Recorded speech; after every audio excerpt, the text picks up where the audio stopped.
Hello people of the internet, and my last console review, which was my first video, was of the SEGA Mega Drive, so it would only make sense that my next review would be of its biggest rival, the Super Nintendo.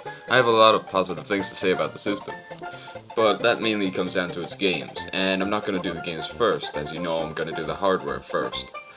So nothing too specific, just a quick look at the outside. And so here we have the Super Nintendo, which looks pretty nice, It was modeled after the Japanese Famicom, more so than the United States model of the Super Nintendo, which was modeled more after its own thing. But, you have the eject button here.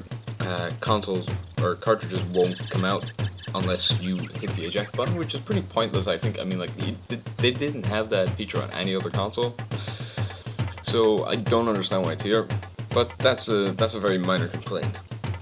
Here you have on the back, you have AV and RF outlet. If you only have RF, then use that, but AV, as I said before, is the best way to go. I use AV.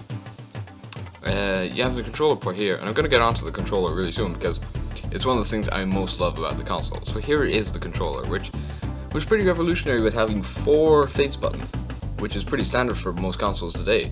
On top of that, you have a start and select button and a D-pad, which is 7 buttons, which was a lot for the time. But not only that, you also had 2 shoulder buttons on the top of the controller, which amounts to 9 buttons, which is a lot for any other console when you consider the Mega Drive only had 5 buttons.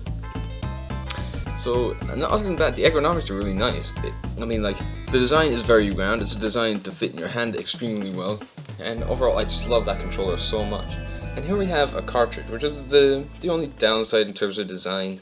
Really, they're modeled after the Famicom cartridges, and they didn't have any end labels, so as you can see, there's a bit of tape there hanging off. I just stuck some there on my own. But I want to talk about the game. The game is Super Mario World, which came with all Super Nintendos, and I won't talk about it very much, but it's a very, very good game, and I would recommend it if you could get your hands on it. And now I move on to talk about my favorite aspect of the Super Nintendo, the games. Because with first-party games like Super Mario World or The Legend of Zelda: A Link to the Past, and third-party games like Mega Man X and Castlevania 4, and graphical powerhouses like Doom or Star Fox, Super Nintendo easily has one of the strongest video game libraries of all time, period. While the games certainly weren't as diverse in type as, say, the Mega Drive's library, the Super Nintendo was more of a console that picked 2 or 3 genres that I really liked and did them really well, almost to the point of perfection. Because of this, we got some of the greatest games of all time on the Super Nintendo, like Final Fantasy II, Chrono Trigger, Super Mario RPG, all RPGs, or Castlevania 4, Mega Man X, and Super Mario World, which were all side-scrollers. That's not to say that the graphics were that bad either. As you can see, the graphics are incredibly good and still appealing to look at today, and the sound was incredible. Not only did we get some of the greatest video games of all time on the Super Nintendo, we also got some of the greatest video game soundtracks on the Super Nintendo.